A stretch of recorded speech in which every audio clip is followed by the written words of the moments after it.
Hello everyone, welcome back to my channel and I hope that you're all doing very well. So in today's video we'll be discussing a poem written by Jyotsna Phaneja, that is See यानी देखना। तो इस poem को हम शुरू करें उससे पहले हम पोएट के बारे में जान लेते हैं।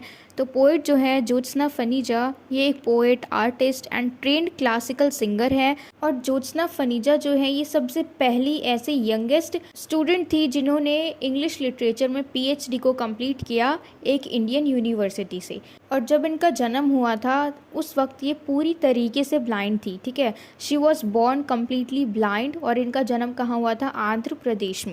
और इसीलिए क्योंकि ये खुद भी एक ब्लाइंड है, क्योंकि ये नहीं देख सकती, नेत्रहीन है। और इस पोएम का टाइटल क्या है हमारा? सी, इसका मतलब होता है देखना। तो ये पूरा पोएम जो है हमारा इसी के ऊपर है, ब्लाइंडनेस के ऊपर, ठीक है। इसका जो मेन थीम है और कॉन्सर्न है इस पोएम का वो क्या है? ब्लाइंडनेस। और ये पोएम एक तरीके से हमें इस चीज़ को दर्शाता है, इस चीज़ को एक्सप्रेस करता है कि जो ब्लाइंड पीपल होते हैं, जो देख नहीं सकते हैं, उनके अंदर किस तरीके से ऐसी तड़प होती है कि ये चीज़ों को सिर्फ छुए नहीं, छू के ना पहचाने, बल्कि उनको देखे, चीज़ों की खूबसूरती को अपनी आंखों से देखें, ना कि उनको टच करें। और इसी के साथ साथ हम इस पोएम में देखेंगे pain of ignorance regarding disability, ठीक है। यानी अगर कोई इंसान देख नहीं सकता है तो उसे बाकी सारे लोग इग्नोर करने लग जाते हैं। क्यों? क्योंकि वो डिसेबल्ड होते हैं, उसको किसी की अटेंशन नहीं मिलती। तो ये था हमारा छोटा सा इंट्रोडक्शन इस पोएम का। अब हम इस पोएम को लाइन बाय लाइन समझते हैं। I want to see the name of the rose, how sun strikes at alphabet on the sand, how the infants gaze at flags, the elders spiteful of odd numbers। तो ये poem देखो किस तरीके से start होता है। जो poet है वो क्या कहती है कि उन्हें चीज़ों को देखना है, ना कि फील करना है, ना कि उनको टच करके समझना है कि ये कौन सी चीज़ है, ठीक है। तो सबसे पहले इन्होंने क्या बोला? द नेम ऑफ अ रोज़, कि इनको एक रोज़ देखना है, जो इनको बताया गया है ना, इनको टच करवाया गया है कि ये जो है ये एक रोज़ है, लेकिन इनको टच करके फील नहीं करना, उसको देखना है कि रोज़ जो है वो कैसा होता है। And how sun strikes the sand, the children staring at flags, यानी जो सूरज की किरणें उस सैंड के ऊपर पड़ती है, उस रेत पे पड़ती है जहाँ पे लोग अपना नाम लिखते हैं, तो इनको वो चीज़ भी देखनी है, ठीक है। अल्फ़ाबेट के साथ वो लोग अपना नाम लिखते हैं। और जो छोटे छोटे बच्चे हैं वो झंडों की तरफ देखते हैं। इसके अलावा उन्होंने कहा जो बड़े लोग हैं वो ऑड नंबर्स को पसंद नहीं करते, ठीक है। ऑड नंबर्स कौन से होते हैं? जो 2 से डिवाइड नहीं किए जा सकते, ठीक है। और यहाँ पे वो क्लियर कहती हैं, आगे देखो, I am an odd number, can not fit in a small planet, I have something else to do with raindrops, perhaps I make a pastry with them. I don't see colors in smiles, I read the captions instead. Voices, fragrances, love and sugary words don't have colors, they just have anodynes. I live beyond the awkward metaphors, beyond touch. तो देखो उन्होंने साफ साफ कह दिया है कि वो एक ऑड नंबर है और कहती हैं कि can not fit in a small planet, यानी इस प्लैनेट पे वो फिट नहीं हो रही है। क्यों? क्योंकि वो सबसे अलग है, वो अपने आप को सबसे अलग मानती हैं। क्यों? क्योंकि वो ब्लाइंड है। फिर वो कहती है I have something else to do with the rain drops, वो कहती है कि जो रेन ड्रॉप्स है इनके साथ मैं कुछ और कर सकती हूँ, क्योंकि ये उनको देख नहीं सकती हैं। अगर वो उनके हाथों पे गिरती है तो ये सिर्फ उन रेन ड्रॉप्स को फील करती हैं। और वो कहती हैं कि मैं क्या करूँ इनका, शायद मैं इनका एक पेस्ट्री बना सकती हूँ, यानी ये केक बना सकती हैं उनका। देखो यहाँ पे, क्योंकि इन्होंने बचपन से ही कम्प्लीटली ब्लाइंड बॉर्न हुई थी, तो इन्होंने आज तक कुछ भी नहीं देखा। तो इसीलिए आज तक इनको जिस चीज़ के बारे में भी मालूम है, उन सब का नाम मालूम है कि ये गुलाब है, ये जो रोशनी आ रही है ये सूरज की रोशनी है, नीचे जहाँ पे हम अल्फ़ाबेट्स के साथ अपना नाम लिख रहे हैं ये सैंड है, फिर रेन ड्रॉप्स की बात, फिर वो कहती हैं पेस्ट्री। तो ये सारी चीज़ें ऐसा क्यों कहा उन्होंने? क्योंकि वो कभी भी इमेजिन नहीं कर सकती हैं। और इमेजिन क्यों नहीं कर सकती हैं? क्योंकि उन्होंने देखा ही नहीं है। तो हमारी पोइट जो है ये इस दुनिया को, इस वर्ल्ड को उस तरीके से एक्सपीरियंस नहीं कर सकती हैं जिस तरीके से एक ऐसा इंसान कर सकता है जिसके पास आँखें हों, क्योंकि वो सारी चीज़ें देख सकता है। फिर वो कहती है I don't see colours in smiles, कि मैं कभी भी स्माइल्स में कलर नहीं देख सकती। ऐसा उन्होंने क्यों कहा? क्योंकि देखो वो कभी भी स्माइल को देख नहीं सकती कि कोई इंसान स्माइल कर रहा है, अगर कोई स्माइल करता है तो उसका फेस कैसा दिखता है, लेकिन उन्होंने इस चीज़ को रीड किया है।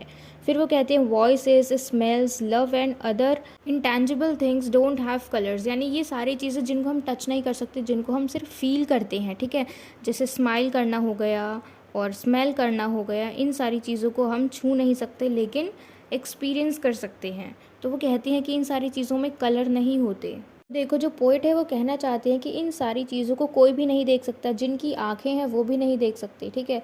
लेकिन कभी कभी देखो जो एक्सप्रेशन होता है फेस का स्माइल करते वक्त, उसको तो हम देख सकते हैं, ठीक है। तो ये सारी चीज़ें जो पोएट हैं वो एबल है कि वो फील करे, क्योंकि इसमें देखने का कुछ भी नहीं है। लेकिन फिर भी वो बाद में कहती हैं कि वो अच्छी तरीके से इस चीज़ को भी एक्सपीरियंस नहीं कर सकती हैं, just because of the lack of sight. फिर वो कहती हैं कि वो बिल्कुल टच के बियॉन्ड है, यानी जो छूने की चीज़ें होती हैं, जो स्पर्श की चीज़ें होती हैं, उन सारी चीज़ों से ये बिल्कुल दूर है। क्योंकि उनका क्या मन है कि वो चीज़ों को देखे, देख के महसूस करे, देख के उसको जाने कि वो क्या चीज़ है। फिर वो कहते हैं कि वो सिर्फ सामानों को छू के, जो थिंग्स हैं उनको छू छू के ये नहीं पता लगाना चाहती कि ये कौन सी चीज़ है, और उसकी हेल्प से वो इधर उधर जाना नहीं चाहती, डायरेक्शन नहीं देखना चाहती, लेकिन उन सारी चीज़ों को वो देखना चाहती है। अब हम आगे चलते हैं सेकंड स्टैंजा पे। I am a disfigured kite and unrhyming couplet, imagination takes know where desires do, solitary briar scars lightened, I want to see the kite. Each one is different with same size, flying to fall over medicine. I want the kite writing a new dictionary learning. तो अब वो अपने आप को compare करती हैं एक disfigured kite से, ठीक है। एक नॉर्मल काइट जो होता है अच्छा वाला, वो तो बिल्कुल न्यू होता है, उसमें कुछ नहीं होता। लेकिन डिसफिगर्ड काइट की अगर हम बात करें तो वो शायद कहीं से फटा हुआ होगा, या फिर कुछ भी हो सकता है। फिर वो कहती हैं अनराइमिंग कपलेट, यानी जिनमें जो वर्ड्स हैं वो मैच नहीं करते एक दूसरे से, ठीक है। जो एक होता है ना राइमिंग वर्ड्स, वो नहीं बन पाता। अब इन्होंने अपने आप को डिसफिगर्ड काइट कहा, अनराइमिंग कपलेट कहा। ऐसा क्यों कहा? क्योंकि देखो डिसफिगर्ड काइट जो है ये बाकी अच्छे काइट से अलग है, और ऐसे ही अनराइमिंग कपलेट जो है ये बाकी सारे राइम वर्ड से अलग है। तो ये अपने आप को बाकी सारे नॉर्मल पीपल से अलग बताना चाह रही हैं। ये अपनी डिसेबिलिटी को हमें यहाँ पे शो कर रही हैं कि ये सबसे अलग हैं। जो नॉर्मल पीपल हैं विद एबल बॉडीड, उनसे ये अलग हैं क्योंकि ये डिसेबल्ड हैं। फिर वो कहती हैं imagination takes know where desires to, जो इनका इमेजिनेशन है जहाँ पे फैब्रिकेटेड थिंग्स हैं, यानी ऐसी चीज़ें जो एग्जिस्ट नहीं करती हैं, ऐसी मनगढ़ंत कहानियाँ, तो इनकी इमेजिनेशन जो है इनको कहीं भी नहीं लेके जा रही। It takes her no where, क्योंकि ये इमेजिनेशन है जो कि रियल में एग्जिस्ट ही नहीं करती है, बट डिज़ायर्स टू, जो इनकी इच्छाएं हैं, यानी चीज़ों को जानने की, चीज़ों को एक्सपीरियंस करने की। तो अगर इनके पास अगर ये डिज़ायर है कि चीज़ों को सीखना है, तो ये धीरे धीरे स्किलफुल होती जाती हैं। फिर है सॉलिटरी ब्राइल्स स्कार्स लाइटेंड। अब यहाँ पर देखो ब्राइल का क्या मतलब होता है। Braille is a form of written language for blind people in which characters are represented by patterns, और इनको हम फिंगर्स के थ्रू टच करके समझ सकते हैं, इनको फील कर सकते हैं, ठीक है। यानी एक रिटन लैंग्वेज होता है ब्लाइंड पीपल के लिए, क्योंकि वो लोग देख नहीं सकते हैं इसलिए। और यहाँ पे स्कार्स का क्या मतलब है कि जो पतंग होती है वो मांझे से कट जाती है। स्कार का मतलब वैसे होता है निशान, ठीक है। और जो पतंग है वो मांझे से कट गई तो उस पतंग के ऊपर भी एक स्कार लग गया। और ऐसे ही ये जो इंसान है यानी पोएट खुद हैं, उनकी आंखें नहीं रही तो एक बॉडी पे स्कार लग गया। तो इस तरीके से हम यहाँ पे समझ सकते हैं कि पतंग का जो स्कार है वो क्या है, मांझे से कट जाना। लेकिन ह्यूमन का स्कार क्या है कि वो किसी भी तरीके से डिसेबल्ड हो जाता है, यानी उस पर दाग लग गया, चाहे वो कोई ह्यूमन बीइंग हो या फिर ये कोई ऑब्जेक्ट हो या फिर कोई काइट हो। Each one is different with same size, यानी देखो सब बिल्कुल अलग हैं, सबका साइज़ बिल्कुल सेम है, लेकिन सब बिल्कुल अलग हैं। उनके जो कैरेक्टर्स हैं ह्यूमंस के, वो सब कुछ अलग हैं, कैरेक्टर वाइज भी अलग हैं, वो लोग लुक वाइज भी अलग हैं। तो इस तरीके से जो पतंग है उनके कलर अलग हैं, साइज़ सेम है लेकिन कलर अलग है। फिर वो कहती है फ्लाइंग टू फॉल, यानी उड़ती भी हैं और गिरती भी हैं। यानी देखो जो शॉर्ट कमिंग्स होते हैं वो ह्यूमन की ज़िंदगी में आते हैं, उतार चढ़ाव, ठीक है। ओवर मेडिसिन, दवाइयाँ खा के अगर वो बीमार हो जाते हैं तो कभी ठीक हो जाते हैं, कभी बीमार हो जाते हैं, दवाई छोड़ देते हैं। तो I want the kite writing a new dictionary learning. फिर वो क्या कहती है कि मैं चाहती हूँ कि काइट जो है वो अपनी खुद की डेफिनेशन को चेंज कर दे, ठीक है। कि जो काइट है उसके अंदर स्कार्स लग जाते हैं मांझे की वजह से, और ऐसे ही ह्यूमन बीइंग है, ठीक है। तो वो क्या कहती हैं कि उन्होंने अपनी इमेजिनेशन से कभी भी आसपास की चीज़ों को एस्केप करना नहीं चाहा, but she finds entertainment in documenting her life, ठीक है। फिर वो क्या कहती हैं कि ये कभी भी भागना नहीं चाहती हैं बाकी लोगों से, जो भी इनके आसपास हो रहा है। लेकिन उन्होंने क्या किया, एक पोएम लिख दी, इन्होंने अपनी लाइफ की एक कहानी बना दी। अब हम नेक्स्ट स्टैंजा पे चलते हैं।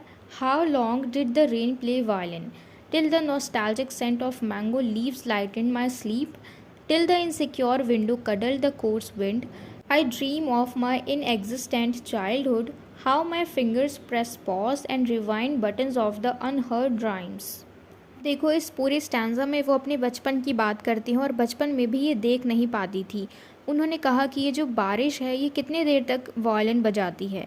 ये क्या कहना चाह रही है कि जो बारिश की बूंदें हैं जो ये सुनती है इनको ऐसा लगता है कि वायलिन बज रहा हो। उसके बाद वो कहती हैं कि जो आम की खुशबू है वो ये सोते वक्त भी सूंघ सकती थी आराम से, क्योंकि देख तो सकते नहीं है, सिर्फ स्मेल कर सकती हैं और टेस्ट कर सकती हैं। तो इसीलिए क्या कहती हैं कि जो आम की खुशबू है ये सारी चीज़ें इनको नॉस्टैल्जिक बना देती हैं, पुरानी यादें जो हैं इनकी ये ताज़ा हो जाती हैं। और जो हवा है ये एक साउंड बनाती है अगेंस्ट द विंडो, क्योंकि देखो अगर हवा चलती है तो खिड़कियाँ हिलती हैं, तो इस तरीके से ये इन सारी चीज़ों को भी सुनती हैं। और साथ ही साथ वो अपने ड्रीम्स की बात करती हैं, चाइल्डहुड ड्रीम्स को वो देख भी नहीं सकती हैं। ड्रीम्स का क्या मतलब है? चाइल्डहुड ड्रीम्स का मतलब है कि जो वो बचपन में पढ़ती थी नर्सरी राइम्स को, उन सारी चीज़ों को भी ये नहीं देख सकती हैं। क्यों? क्योंकि ये बचपन से ही ब्लाइंड हैं।